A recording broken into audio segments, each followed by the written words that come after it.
이 프로그램은 방송법 제69조에 의거하여 시청자가 직접 제작한 것입니다. 이 프로그램의 내용은 KBS의 견해와 다를 수 있습니다.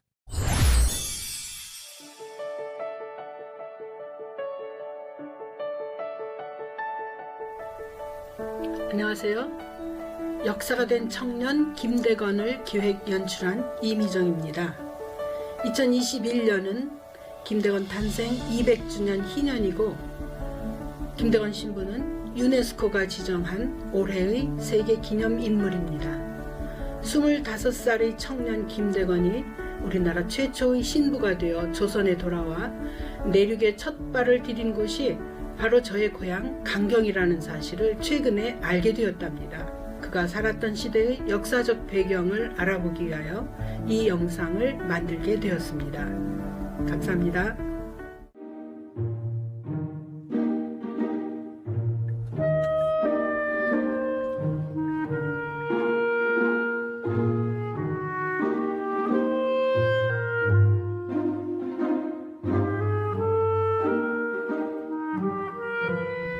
이곳은 전북 익산시 망성면 화산리 나바위 성지의 뒤편입니다. 이 길은 십자가의 길인데요. 여기 어디쯤에 착지처 김대건 신부님 일행이 처음 배에서 도착해서 발을 디딘 곳이라고 안내하는 팻말이 있을 겁니다. 지금 그것을 찾고 있습니다. 1845년 10월 12일 금강하구 나바위 아래 김대건 일행이 탄 작은 배 라파엘호가 도착합니다. 예전에는 이곳까지 강물이 넘실거렸으나 지금은 비닐하우스로 뒤덮인 모습입니다. 한쪽으로는 금강을 굽어보고 다른 쪽으로는 광활한 평야가 한눈에 들어오는 작은 언덕으로 정상에는 나바위라 불리는 넓은 바위가 있습니다. 이곳은 곡식을 실어 나르던 작은 나루였고 나암창 또는 황산창이라는 창고가 있었던 나암포였습니다. 1845년 8월 17일 김대건은 상해 근교의 작은 성당에서 페레올 주교로부터 사제 서품을 받고 한국인 최초의 신부가 됩니다. 그리고 8월 31일 페레올 주교와 다블리 신부 그리고 조선인 신도 일행과 함께 상해를 출발합니다. 조그만 돛단배 라파엘호는 풍랑을 만나 제주도 용수리에 표착하였다가 상해를 떠난 지 42일 만에 이곳 나바위 아래에 도착했습니다. 당시 번성했던 강경의 황산포구 근처로 사람들이 눈길을 피하기에 좋은 한적한 포구였습니다. 혹시 왜 김대건 신부가 강경으로 들어왔는지 아시나요? 풍랑을 만나서 배가 거의 이제 부서지다시피 된 거예요. 그 일행 중에 강경 출신 신도가 있었고 또 이제 강경 지리를 잘하는 신도가 있었기 때문에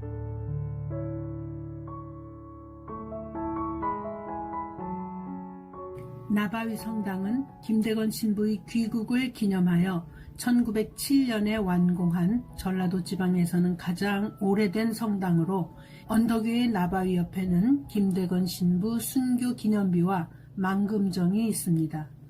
망금정에서 내려다 보이는 금강, 옥녀봉, 그 아래 강경포구와 강경평야 등 경관이 아름다운 곳에 세워졌습니다.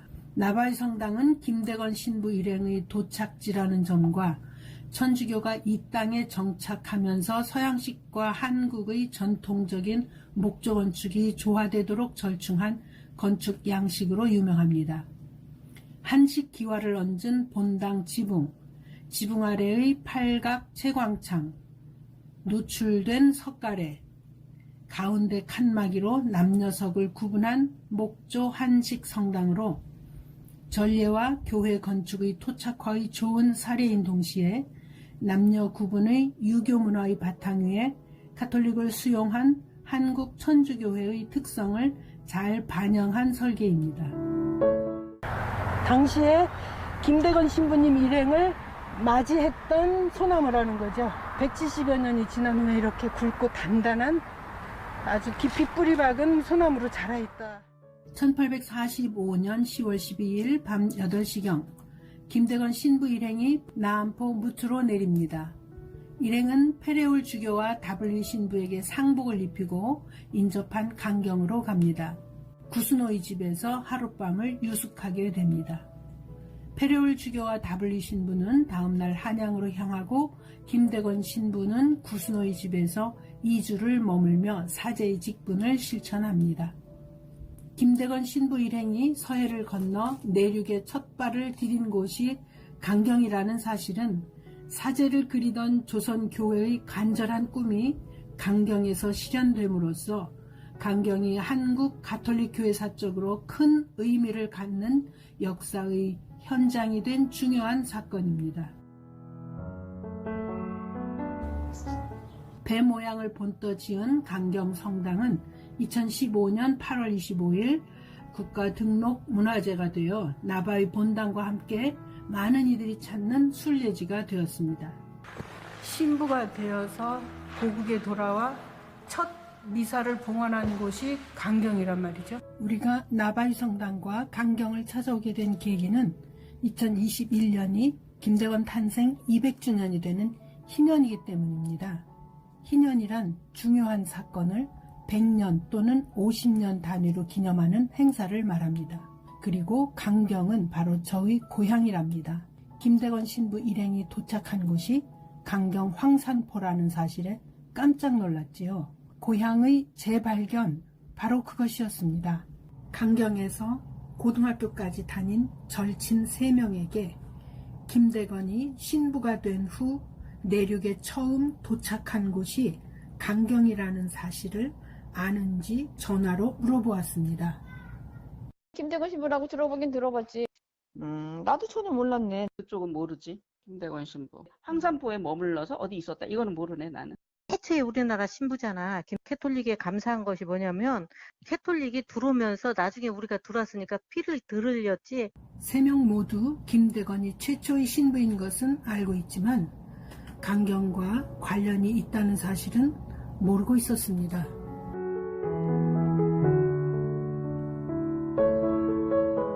유네스코는 2004년부터 유네스코가 추구하는 이념과 가치와 부합하는 역사적 사건이나 인물을 선정합니다. 평등 사상과 인간애를 첫째 이유로 들었는데 김대건은 신부이기 전에 신앙의 자유를 갈망하는 조선의 청년이었습니다. 무엇보다도 인류의 보편적 가치인 자유와 평등을 위해 목숨을 건 담대한 청년이었습니다. 한국인으로서는 2012년 정약용, 2013년 허준에 이어 2021년 세 번째로 유네스코 기념인물에 선정되어 매우 뜻깊고 자랑스러운 일이 아닐 수 없습니다. 조선의 천주교를 세계 역사 속에 우뚝 세워놓고 자신이 역사가 된 조선 청년 김대건, 그가 목숨까지 버리며 꿈꾸었던 조선의 미래는 어떤 것이었을까요? 그가 태어나기 훨씬 이전에 이 땅에 들어온 천주교의 역사가 궁금해지는 이유입니다.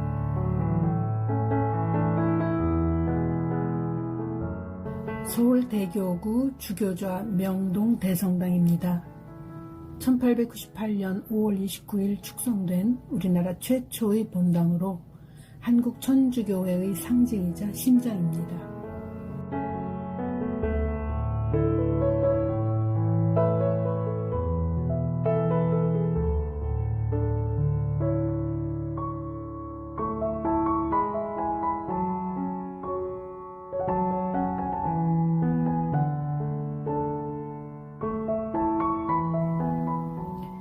명동성당에는 김대건 신부의 흉상과 초상화뿐만 아니라 한국 천주교 창설의 주역들의 초상화도 걸려 있습니다. 1784년 수표교 이벽의 집에서 시작된 신앙 공동체가 김범우의 집 명례방으로 옮겨 계속되다가 이듬해 봄 발각되어 조정에서 처음으로 천주교의 존재를 알게 됩니다.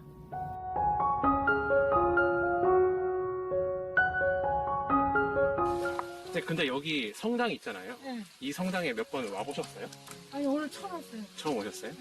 한국 천주교회 발상지 천지남 성지의 새 성전 머릿돌에 새겨진 교황 요한 바오로 2세의 강복문과 친필 사인입니다. 천지남이 어떻게 한국 천주교회의 발상지가 되었을까요?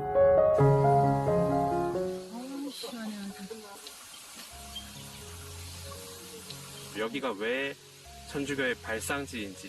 젊은 선배들이 모여서 공부한 모임 강학회를 시작을 했는데 그곳에 이벽 선생이 합류를 하면서 천주교에 대해서 연구하고 토론하고 하던 것이 이제 신앙으로 발전을 했고, 그래서 이 천지남을 천주교회의 발상지라고 하는데, 서학에 대한 관심은 강학회라는 토론 모임을 통해 신앙으로 발전하게 되는데, 그 강학회가 열렸던 곳이 바로 천지남으로 경기도 광주시 퇴촌면 우산리에 있던 암자터라고 합니다. 다산 정약용 선생은 여유당전서에 1779년 기해년 겨울에 천지남에서 강학이 있었는데 이벽이 설중에 주어사에서 도착하여 촛불을 밝히고 경서를 담론하였다라고 썼고, W 주교의 조선 순교사 비망록에도 조선 천주교회의 진정한 기원은 이벽의 강학이라고 밝혔습니다.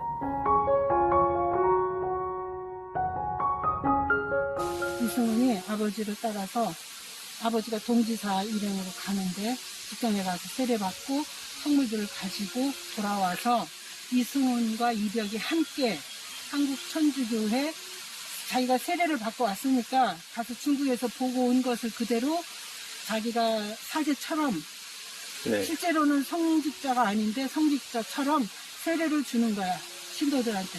왜냐면 우리나라에는 그 당시 사제가 하나도 없었으니까. 그렇게 해서 자생적으로 천주교 신앙 공동체가 성립이 되고 교회를 발전시켜 왔어요.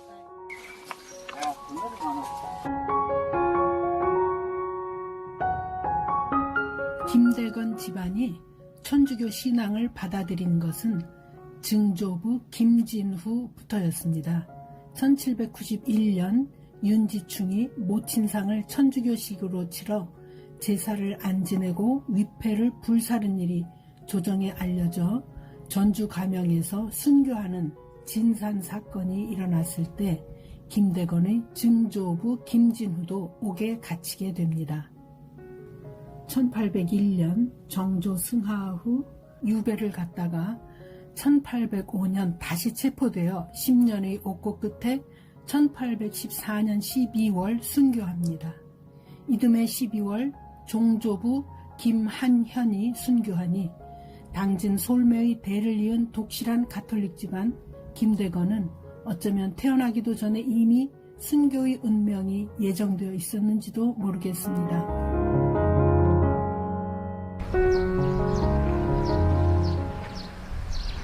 김대건은 1821년 8월 21일 충남 당진군 우강면 송산리 소나무가 우거진 솔매에서 김재준과 고씨 사이 장남으로 태어났습니다.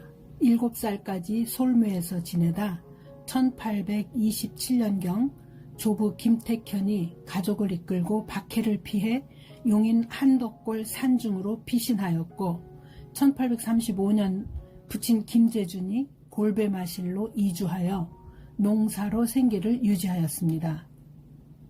1836년 1월 모방신부가 압록강을 건너 조선에 입국하여 경기도와 충청도 등지를 돌며 신도들에게 영세를 줍니다. 김대건의 부친 김재준도 세례를 받고 아들을 사제의 길로 인도하니 15살의 청년 김대건은 4월에 이웃마을 은희공수에서 세례를 받고 최양업, 최방재와 함께 예비신학생으로 뽑혀 그해 12월 마카오로 유학을 떠납니다. 1837년 6월 7일 한국인 최초의 신학생 3명은 의주를 거쳐 육로로 마카오에 도착합니다.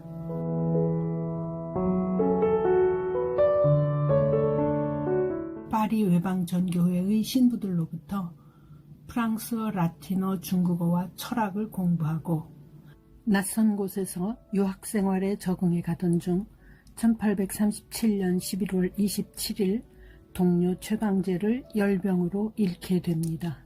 1844년 12월 25일 만주 소팔가자에서 최양업과 함께 부제품을 받게 됩니다.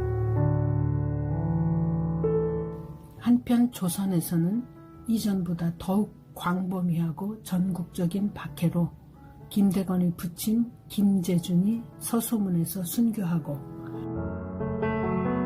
3명의 선교사가 세남터에서 순교하였으며 정약종의 아들 정하상과 김대건에게 중국어를 가르친 역관 유진길 등 조선 교구 설립을 위해 헌신한 분들도 순교합니다.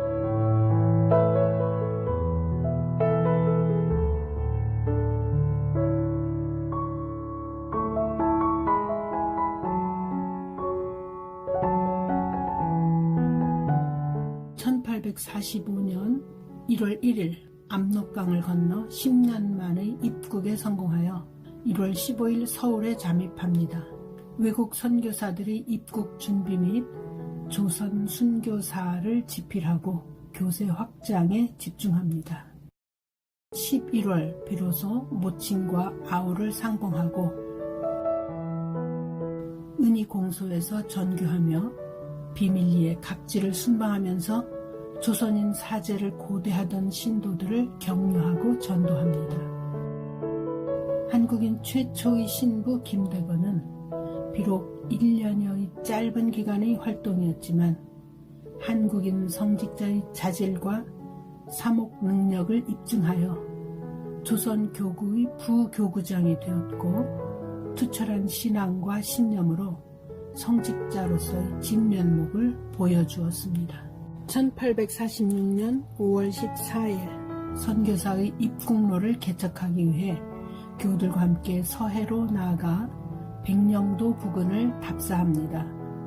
황해도에서 중국배에 편지와 조선 지도를 전달하고 돌아오다가 6월 5일 순의도 등산진에서 체포되어 해주 감형으로 압송됩니다. 서울 포청으로 이송되어 국금을 어기고 해외에 유학한 사실 및 천주교회의 중요한 지도자임이 밝혀져 모진 고문을 받은 김대건 신부는 선교부와 신부들에게 보내는 편지 및 교우들에게 보내는 마지막 편지 교우들 보아라를 기록합니다. 9월 15일 반역죄로 사형을 선고받은 김대건 신부는 다음날 세남터에서 순교합니다. 그의 나이 만 25세였습니다.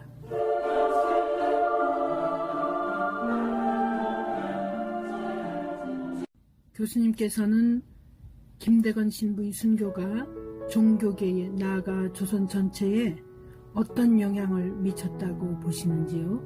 김대건 신부의 그 피 흘림, 그 노고, 그것이 바로 개신교가 이후에 이 땅에 들어와서 충분히 전도하고 활성화할 수 있었던 밑거름이 되었다고 생각이 됩니다.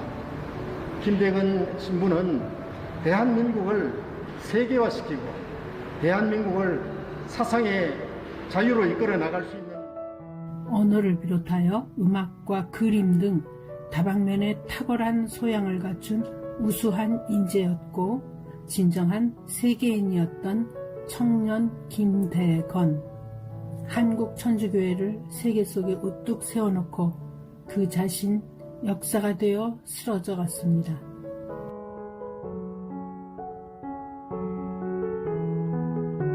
그가 그린 조선 전도에는 울릉도와 독도가 표시되어 있고 김정호의 대동여지도보다 16년이나 앞선 것이었다고 합니다. 순교한 지 40일 만에 죽음을 피해 살아남은 신자들이 그의 시신을 비밀리에 옮겨 경기도 안성 미린의 성지에 안장합니다. 그 옆에는 어머니 고 우르슬라도 함께 묻혀 있습니다. 어린애에는 김대건 신부의 유해 중 종아리뼈, 발가락뼈, 그리고 아래턱뼈가 보관되어 있고 그 외에 울산 병영성당, 백령성당 등 전국 200여 곳에 모셔져 있다고 합니다. 1866년 흥선대원군 이항의 지하에서 병인박해가 일어납니다. 남종산 승지를 비롯하여 8년에 걸쳐 약 8,000명에 달하는 신자들이 목숨을 잃었다고 합니다. 1886년의 한불조약으로 불완전 하나마 조선은 처음으로 종교의 자유를 갖게 됩니다.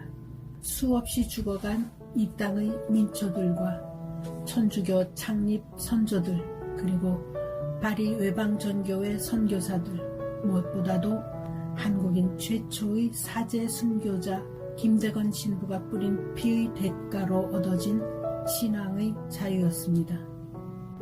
천주교는 박해를 피해 도시에서 산간 벽지로 들어가 많은 교촌을 형성하였고 처음 교회를 주도했던 양반과 지식층에서 점차 서민층으로 대중화되고 민중의 그린 한글을 사용하여 지배층의 한문 지식 독점이 민중의 한글 지식 확산으로 일반화된 결과 우리는 인권과 평등, 자유와 신념에 대한 욕구를 자유롭게 표출할 수 있게 되었습니다.